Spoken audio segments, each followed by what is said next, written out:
I did something this year I never thought I'd do. I signed up for anger management because I knew it was time to make a change, man. I want to change for my kids. I don't want to imprint onto my kids the way that my parents imprinted onto me. So I decided it was time, and it was because I'm an asshole who sweats the small stuff. Like, I'm not like gonna kill you in a road rage incident, but like you will annoy me if you just do stupid little things. Like, you ever get caught behind someone in a grocery store lineup that doesn't know how to work a tap debit machine? And then you like consider beating them to death with a bag of russet potatoes?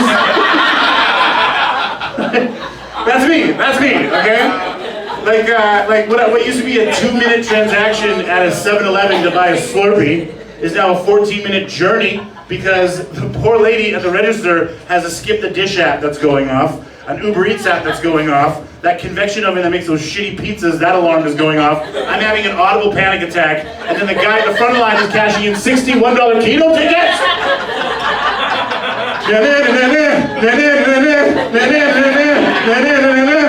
I'm like, this is how my murder-suicide happens right here. It's not right. It's not right. It's me. It's not them. Okay? So I actually, there was an incident that happened that made me realize it was time to go to anger management. And it was in traffic, which I learned in anger management is one of my triggers. And super fun. And I'm doing like 30 in a 30 zone like I'm supposed to. A guy comes around my left side where there's no lane, doing like 50, he cuts me off. I have to slam on my brakes and I slam on my horn, and from the back seat of my car, my daughter yells, "Grow it, dick!"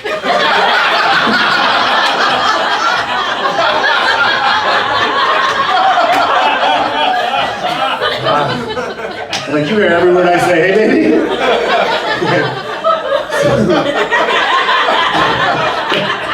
So I called my wife, I'm like, hey, can you sign me up for the thing? She's like, already did. And anger management is exactly what you think it is, guys, okay? It's a bunch of grown men hanging out in an elementary school gymnasium in a circle, explaining how it's everyone else's fault but theirs.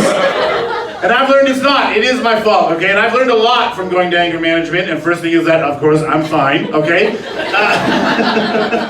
But like, I actually got kicked out of my first 2 meetings because I kept laughing at their stories and going, wow, what the hell? What? You stabbed your brother at Christmas dinner? That's wild. And the guy who organizes it's like, Justin, you can't laugh at this. This isn't funny. You gotta go. And I was like, I'm pretty sure I can find 50 people in Vancouver who find this hilarious, actually. So. You guys are great. Appreciate you. The one thing about anger management is they teach you that it's not about that guy at the grocery store or the guy at 7-Eleven. It's something much more deep-seated, usually from your childhood or some sort of trauma or whatever it is. So they try to get you to figure out what that thing is. That's really the whole crux of the whole program or whatever. And I do have a bit of resentments about growing up, I guess, and one of them would be the resentment I have about the upbringing that was provided for me versus the one that I'm providing for my kids. It's kind of frustrating because I'm an 80s baby and we were all raised on a lot of neglect. It's just a thing that happened, right? Like, I'll give you an example. When I take my daughter to the park, she's 5 years old, or so she just turned 6. Every kid at that park has a parent watching them like a hawk. Sometimes 2 parents watching them like a hawk. And sometimes they're even underneath the playground making sure they don't fall over. It's wild to watch, okay? Because when I was 5 years old, this is how I went to the park. I'd yell upstairs to, up our townhome stairs to my mom, never made eye contact. I'd be like, "Hey mom, I'm going to the park!" And she'd yell back, "Okay, well make sure you're home by 6 for dinner." And then I'd yell back, "Okay, well I can't even tell time yet, but I guess I'll fucking try," or something.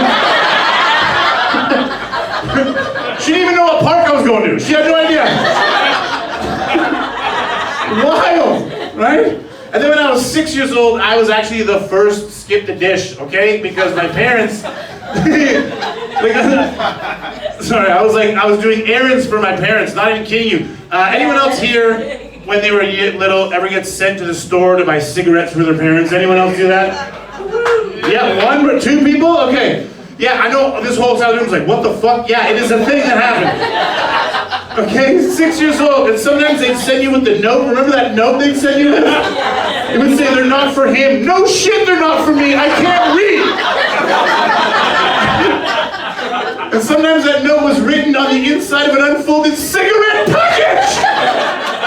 How broke were we? We had no paper, apparently.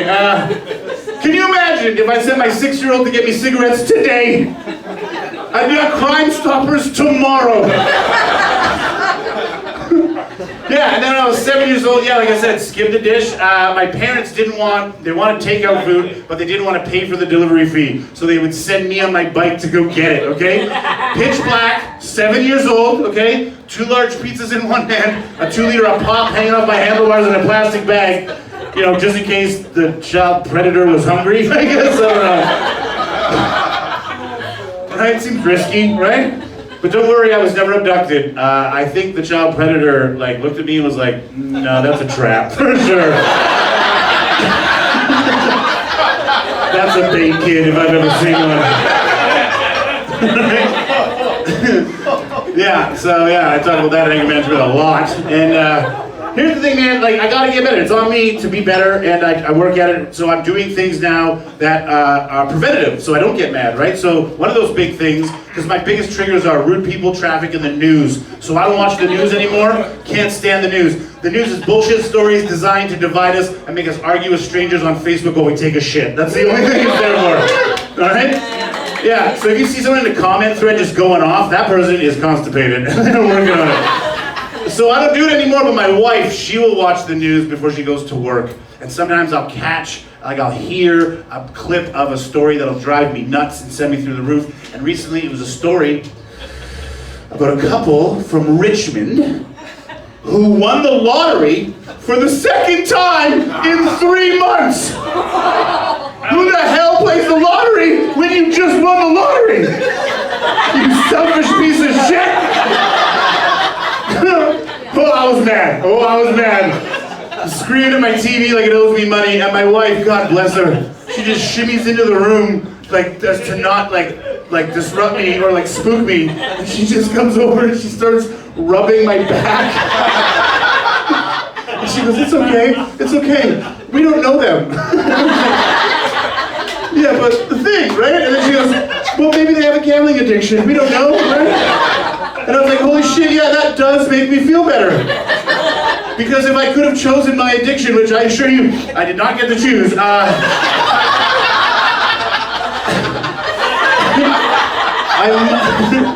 might have chosen gambling. Because gambling's the only addiction that might actually pay off huge for you one day. No other addiction does that, right? No crackhead ever went to a crack dealer and was like, hey, can I buy $20 worth of crack? And then the crack dealer was like, you just won $50,000 worth of crack! And then instead of confetti, just a bunch of mini Ziploc bags started falling from the ceiling. All right, that's my time. You guys have a